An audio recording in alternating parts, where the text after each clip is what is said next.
توہین رسالت کا مسئلہ نبی صلی اللہ علیہ وسلم کے دور میں توہین رسالت کے مرتکب کو قتل بھی کیا گیا ہے اور معاف بھی کیا گیا. دونوں واقعات ہمیں ملتے ہیں. بعض دفعہ آپ نے کسی مصلحت سے چھوڑ دیا, بعض دفعہ قتل کر دیا. دونوں واقعات ہمیں ملتے ہیں. بعض دفعہ یہ ہوا کہ قتل کا آرڈر دیا لیکن اس نے معافی مانگ لی تو آپ نے اس کو چھوڑ دیا. ہر طرح کے واقعات ہمیں ملتے ہیں. اور جذباتیت کو بہت زیادہ فروغ دیا جا رہا ہے. ہم تھوڑا پیچھے جاتے ہیں. جنید جمشید کے زبان سے ایک لفظ نکل گیا تھا, غلطی ہو گئی تھی اس سے. حضرت عائشہ کے بارے میں کچھ کلمات اس نے ایسے کہے جو میں سمجھتا ہوں غیر شرعی بھی نہیں تھے, نہ اس میں کوئی گستاخی کا پہلو تھا, لیکن اگر کوئی گستاخی نکالنا چاہتا تو نکال سکتا تھا. اس کے ساتھ جو حشر ہوا وہ ساری دنیا کے سامنے. میری اس وقت جنید جمشید سے ملاقات نہیں تھی, لیکن ان کے ریلیٹیو مجھ سے ملے تھے. انہوں نے بتایا تھا کہ جنید جمشید اتنی ٹینشن میں ہے کہ آپ کی سوچ ہوگی. تو ذرا سا میری امی عائشہ کے بارے میں کچھ ایسی بات ہو گئی جو یوں کہہ دیتا تو زیادہ اچھی تھی, یوں کہہ دینا تھوڑا سا نامناسب. زبان ہے انسان کی. وہ میں نے بیان بھی جنید جمشید کا سنا تھا, اس میں کہیں توہین کا, امی عائشہ کی توہین کا کوئی پہلو نہیں تھا, لیکن اس سے یہ نکالا گیا کہ اس نے امی عائشہ کی توہین کی ہے. پھر نبی کی بیوی کی توہین نبی کی توہین ہے, تو یہ گستاخ صحابیہ بھی ہے اور گستاخ رسول بھی ہے. اور جذباتی لوگوں نے ایئرپورٹ پہ اس کو مارا بھی, پیٹا بھی. جس پہ گزرتی ہے نا وہ جانتا ہے کہ, اور خاص طور پہ ایک آدمی جو عزت دار ہو, معاشرے میں مشہور ہو, ایک سیلیبریٹی ہو, اس طرح سے اس کو ایئرپورٹ پہ مارا کوٹا گیا ہے. جنید جمشید نے معافی کا اعلان کر دیا, مجھے کسی سے کوئی انتقام لینا نہیں ہے, میں نے پیغام پہنچوانے کی کوشش کی, پتہ نہیں وہ پیغام پہنچا نہیں پہنچا. بیان بھی کیا کہ معافی بنتی نہیں ہے, جن لوگوں نے مارا ہے ان کے خلاف قانونی کارروائی ہونی چاہیے. ہم جنید جمشید کی ذات کو نہیں دیکھ رہے تھے, ہم یہ دیکھ رہے تھے کہ اس جذباتی پن کو اگر کنٹرول نہ کیا گیا نا تو یہ معاملہ کم نہیں ہوگا, یہ آگے بڑھے گا. کیونکہ ہمارے ملک میں ان پڑھ لوگوں کی تعداد پڑھے لکھے لوگوں سے بہت زیادہ ہے, تھوڑی زیادہ نہیں ہے, بہت سے بھی زیادہ ہے. سینس لیس لوگ معذرت کے ساتھ زیادہ ہیں, سینس والے لوگ کم ہیں. مذہب پر عمل تو سوال ہی پیدا نہیں ہوتا نا. مذہب پر عمل تو جتنے لوگ کر رہے ہیں وہ تو آپ کو پتا ہے. مذہب کے نام پہ مارنا کوٹنا, مذہب کے نام پہ کسی کو ٹھوک دینا پکڑ کے, یہ جنت جانے کا بہترین راستہ ہے. یہ اس وقت بھی میں نے یہ بیان کیا تھا, اس وقت بھی میں نے دوست احباب کو کہا تھا کہ بھائی یہ چیز روکنے کی ضرورت ہے, لیکن افسوس کے ساتھ کہنا پڑتا ہے کہ شاید اس وقت اتنے بھرپور طریقے سے اس پہ آواز اٹھائی نہیں گئی. جنید جمشید کی شخصیت کو تو ہدف بنایا گیا کہ وہ اس کو غلط مارا ہے, اس فلسفے کی تردید نہیں ہوئی. بات آ رہی ہے سمجھ میں؟ بھائی ایک شخص کی ذات کو کیوں دیکھ رہے ہو؟ کل کسی اور کی زبان سے بھی الفاظ نکل سکتے ہیں ایسے. ڈاکٹر ذاکر نائک کی زبان سے ایک لفظ نکلیا کہ نبی صلی اللہ علیہ وسلم کے بارے میں مردہ ہیں یا اس طرح کے کوئی لفظ, اس پہ جو ایشو کھڑا کیا.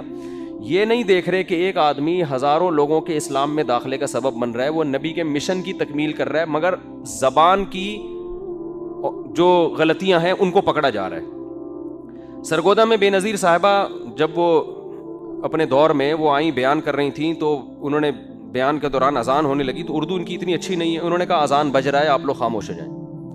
اس وقت میڈیا اتنا فاسٹ نہیں تھا. میں نے ساتھیوں سے کہا کہ اگر میڈیا اتنا فاسٹ ہوتا نا جتنا آج ہے تو بے نظیر صاحبہ کو بھی جذباتی لوگوں نے معاف نہیں کرنا تھا, یہ کہنا تھا کہ اذان کی توہین کی ہے انہوں نے. سمجھنے بات کو. سرگودا میں مولانا حسین نیلوی رحمہ اللہ تعالیٰ بہت بڑے عالم تھے, کیونکہ میرا بچپن میں سرگودا میں بھی میں نے بہت ٹائم گزارا ہے. ہماری جب بھی اسکول کی چھٹیاں ہوتی تھیں جون جولائی کی, ہم سرگودا چلے جاتے. ہمارا ننیال تھا وہاں پہ, سیٹلائٹ ٹاؤن سرگودا, تو سنہری مسجد ہمارے نانا کے گھر کے قریب تھی, وہاں ہم اکثر نماز پڑھ لیا کرتے تھے جا کے. حضرت مولانا حسین نیلوی بڑے بزرگ آدمی تھے, ٹھیک ہے ان کے پاس اختلافات بھی ہیں, تفردات بھی ہیں ان کے, لیکن اوور آل بہت سلجھے ہوئے, بہت ہی میچور بزرگ تھے.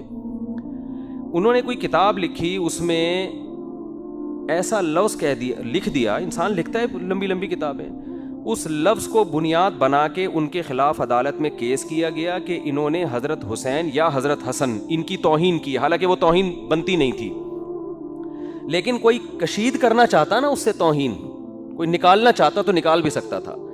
جج چونکہ وہ پہلے ہی سے ہی, بعض دفعہ جج بھی اپنی وہ دشمنی نکال رہے ہوتے ہیں, اس نے اہل بیت کی توہین کا کیس بنا کے مولانا حسین نیلوی صاحب کو جیل میں بند کر دیا اور ان کا جنازہ جیل سے اٹھائے. اب آپ بتاؤ کس قدر بدبختی کی بات ہے. ایک آدمی جو ساری زندگی اہل بیت کا دفاع کرتا رہا, نبی کی حدیثوں کا دفاع کرتا رہا, اسلام کی ترویج کا ذریعہ بنا, انتہائی تھوڑی تنخواہ میں, دیوبند سے فارغ تھے وہ, ہمارے شیخ حضرت مفتی رشید احمد صاحب رحمہ اللہ تعالیٰ کے کلاس فیلو تھے, اور مفتی رشید احمد صاحب کہا کرتے تھے ان کے بارے میں, یہ شخص پیدائشی شریف معلوم ہوتا ہے, یعنی مزاج میں شرافت نہیں ہوتی, نرم خو, نرم مزاج اور علم کے سمندر تھے وہ, فقہی بصیرت ہر لحاظ سے, اور پرہیزگار. اتنی تھوڑی تنخواہ میں اتنے بڑے عالم نے ایک سرگودا کی ایک چھوٹی سی مسجد میں امامت کر رہے تھے, کوئی دنیا کی محبت نہیں, ذرا سے قلم کے کو بنیاد بنا کے اہل بیت کا گستاخ قرار دے کے ان کو کہاں لے گئے؟ جیل, اور جنازہ جیل سے اٹھا ان کا. تو میں جب 8ویں کلاس میں پڑھا کرتا تھا, کیونکہ میں تو یہ سب چیزیں بہت عرصے سے دیکھ رہا ہوں نا, اس وقت سے میں یہ کہہ رہا تھا کہ مذہبی حلقے کو بھرپور آواز اٹھانی چاہیے کہ اس مسئلے کو واضح کریں کہ قتل کرے گا کون. نمبر 2, گستاخی کی ڈیفینیشن کیا ہے؟ سمجھ میں آ رہی ہے بات کہ نہیں آ رہی؟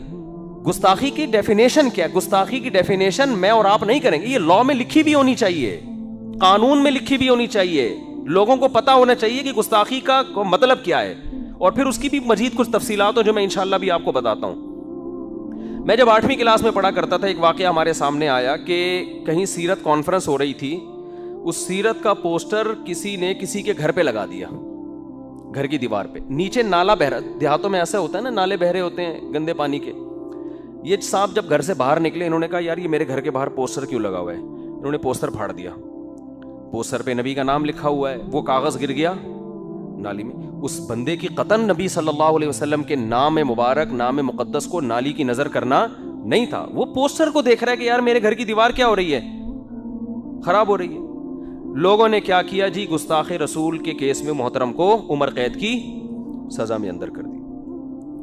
47% اس کیس میں جو لوگ اندر ہوئے ہوئے ہیں نا, وہ مسلمان ہیں جو عاشق رسول ہیں. سمجھ میں آ رہی ہے بات؟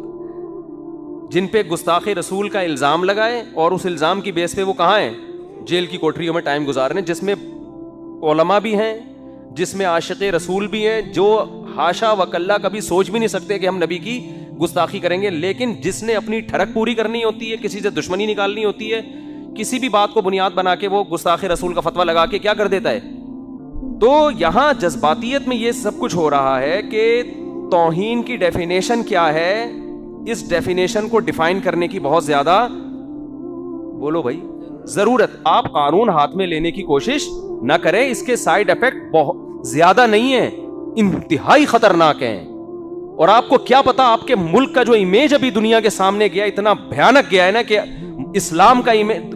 یہ بیان میرا انگریز تھوڑی سنے گا بیٹھ کے کہ ان کے مفتی تقی عثمانی صاحب کیا کہہ رہے ہیں, طارق مسعود صاحب کیا کہہ رہے ہیں, اور مفتی محمد صاحب کیا کہہ رہے ہیں. یہ گورا تھوڑی سنے گا. گورا تو یہ دیکھے گا کہ ہو کیا رہا ہے ان کے ملک کے اندر, کس قدر بے دردی سے ایک آدمی کو قتل کیا گیا, جلایا گیا, اور پھر ناچ بھی رہے ہیں اور نبی کے نعرے بھی لگائے جا رہے ہیں. یہ جہالت ہے, اور یہ ہونا تھا کیونکہ اس کو مذہبی طبقے کی طرف سے جتنا کنٹرول کرنا چاہیے تھا وہ کنٹرول, یہ گورنمنٹ کی بھی ذمہ داری ہے, گورنمنٹ پر لازم ہے کہ ان تمام لوگوں کو پکڑ کے سزا دے وہ, لیکن مذہبی طبقے کی ذمہ داری زیادہ ہے کیونکہ یہ شعبہ مذہب کا ہے. ان کی ذمہ داری زیادہ ہے کہ وہ لوگوں کو جذباتیت سے نکالے. ناموس رسالت ہم سب کا مسئلہ ہے, اور میں جتنے حکومتی لوگوں سے ملا ہوں, چاہے وہ نواز شریف کے ہوں, چاہے وہ پی ٹی آئی کے ہوں, جے یو آئی کے تو ہیں, وہ تو ساری ہیں ہی علماء, کسی بھی چاہے وہ پیپلز پارٹی کے ہوں, سارے الحمدللہ جو بھی کلمہ گو ہے الحمدللہ ناموس رسالت کی تحفظ کی بات کرتا ہے, نبی سے دل سے. مسلمان کتنا ہی گناہگار کیوں نہ ہو, کوئی بھی مسلمان ایسا نہیں ہے جو رسول اللہ صلی اللہ علیہ وسلم کی گستاخی برداشت کرتا ہو. تو اس میں کچھ لوگ فنٹر بنے ہوئے ہیں, وہ سمجھتے ہیں یہ جتنے ہمارے اسمبلیوں میں لوگ بیٹھے ہوئے ہیں یہ گستاخ رسول کو سارے سپورٹ کرتے ہیں, یہ سارے جو ہے نا قانون کو تبدیل کرنا چاہتے ہیں. قانون کی تبدیلی کی باتیں ہوتی ہیں, بیرونی دباؤ ہوتا ہے, لیکن ایسا نہیں ہے کہ کوئی بھی ان میں دل سے راضی ہو کہ ان کو کیا فائدہ ہے اس قانون کے ہونے نہ ہونے سے. تو جذباتیت سے ہٹ کے بات کرنی پڑے گی. یہ جو زبانیں لڑکتی ہیں, فوراً گستاخی کا فیصلہ, فوراً گستاخی کا فتویٰ, یہ بہت خطرناک معاملہ ہے.